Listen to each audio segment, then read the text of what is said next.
Hi welcome to వికెడాక్స్. యావత్ భారతదేశం మొత్తం బంద్ నిర్వహిస్తుంటే ఎక్కడా కూడా దాడులు కానీ ఘర్షణలు కానీ శాంతి భద్రతలకి విఘాతం కలిగించే విధంగా దేశంలో ఎక్కడా కూడా జరగకోకుండా శాంతియుతంగా ఎస్సీలు ఎస్టీలు ధర్నా చేస్తుంటాయి. ఆంధ్రప్రదేశ్లో మాత్రం ధర్నా చేస్తా అంటే దళిత సంఘాల మీద రేప్ కేసులు కట్టించింది ప్రభుత్వం. అది కూడా బహిరంగంగా రోడ్డు మీద పట్టపగలు 25 మంది యువకుల మీద. ఒక హోటల్ యజమాని హోటల్ని కట్టేవయ్యా, బంద్ జరుగుతుంది కదా, అందరూ కట్టేస్తాను, నువ్వు ఎందుకు కట్టవంటే అతను నేను కట్టనని చెప్పేసి బూతులు తిట్టి మిస్టోచినట్టు చేసుకోండి అని చెప్పి దళిత సంఘాల నాయకులు యువకులు ఎవరైతే ఉన్నారో బంద్లో పాల్గొన్న వాళ్ళందరి మీద హోటల్లో ఉన్నటువంటి చట్నీ, సాంబారు, మురికి నీళ్లు అన్ని వీళ్ళ మీద పోసి ఆ హోటల్కి చెందినటువంటి యజమాని కొడుకు దివాకర్ వాడు కత్తి తీసుకొని ఈ బంద్లో ఉన్నటువంటి వాళ్ళలో పవన్ అనే ఒక కుర్రవాడిని కత్తి పెట్టి పొట్ట మీద 4-5 ఘాట్లు పడేలా కోసాడు. పొట్ట లోపలికి దిగలేదు కానీ దిగుంటే కనుక ప్రాణాలు పోయాయి. అది కూడా ఎలాగా టీ షర్ట్ ఉంటే టీ షర్ట్ ని చింపి లాగి కోసాడంట వాడు. వీళ్ళు పోలీసు వాళ్ళు డిఎస్పీ వచ్చి వెంటనే ఎస్సీ కేసు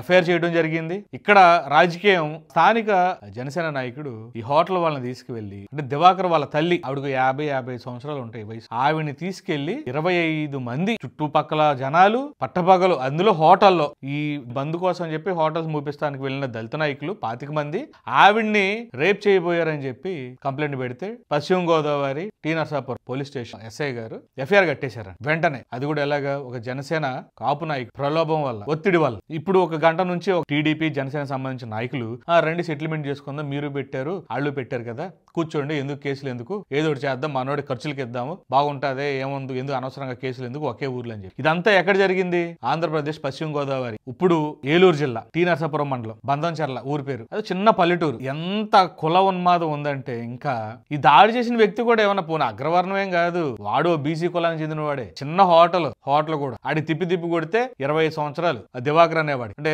బాధితుడు ఎవరైతే ఉన్నాడో, బాధితుడు గతంలో వాలంటీర్ గా చేశాడు కొంతకాలం, ఆ తర్వాత 5 స్టార్ హోటల్లో మేనేజర్ ఇప్పుడు చేస్తున్నాడు. వీళ్ళకి ఎంత పగ అంటే, గతంలో వైఎస్ఆర్సీపీలో ఉన్నాడంట ఈ పవన్ అనే అతను. అది మనసులో పెట్టుకొని మరి దేనికో తెలియదు కానీ మరి ఆ నాయకుడు వీళ్ళందరినీ ఇరికించడం కోసం చెప్పి జనసేన నాయకుడు కేసు పెట్టించాడా మరి ఏంటనేది వివరాలు ఇంకా పూర్తి తెలియదు. రాజమండ్రి నుంచి హర్ష్ కుమార్ గారు అయితే వెళ్ళిపోయారు అక్కడికి, సంఘటన స్థలానికి వెళ్లి డిఎస్పీతో మాట్లాడటానికి. ఇవన్నీ కూడా జరుగుతుంది. బంధు చేస్తాను ఒక విషయం ఏదైతే, ఈ వెధవలో ఈ రకంగా దాడులు చేయటం, ఇదే దాడి ఆ దళిత బంధులో పాల్గొన్నటువంటి ఏ దళిత నాయకుడైనా సరే ఎక్కడైనా చేసుంటే ఈ పాటిగా లాగేవాళ్ళ, కాముగా ఉండేవాళ్ళ. వాళ్ళు కులం లేదు, కులం పోయింది అని చెప్పి కుహనా మేధావులు కొంతమంది ఉన్నారు, సీలైనా బీసీలైనా కొంతమంది బాగా బలిసిపోయి కూర్చున్న వాళ్ళు. ఇదేనది. ఇవాళ ఆంధ్రప్రదేశ్ లో ఇంతకు ముందు ఎన్నడూ లేనంత విధంగా భారత్ బంద్ జరిగింది. ఎంత బాగా జరిగిందంటే, ప్రతి జిల్లాలో ప్రతి మండలంలో ప్రభుత్వ రంగ సంస్థలు, ఆర్టీసీ బస్సులైనా సరే, లేకపోతే ప్రభుత్వ కార్యాలయాలైనా సరే, స్కూల్స్, కాలేజీలు, షాపులు గాని, మార్కెట్లు మూసేయటం గాని,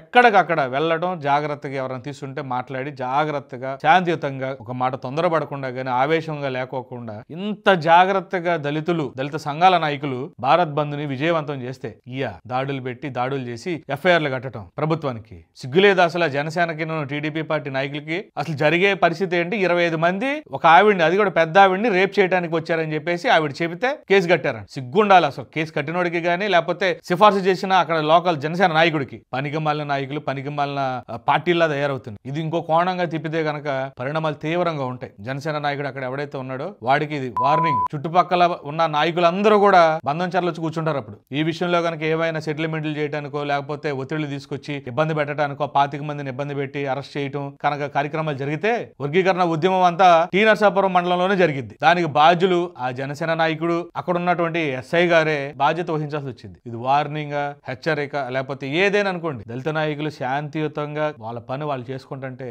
మీరు పనికిమాలిన రాజకీయాలని పులిమి మీరు ఏదైనా చేయాలనుకుంటే పరిణామాలు చాలా తీవ్రంగా ఉంటాయి. ఇది హెచ్చరిక అనుకోండి. బాయ్.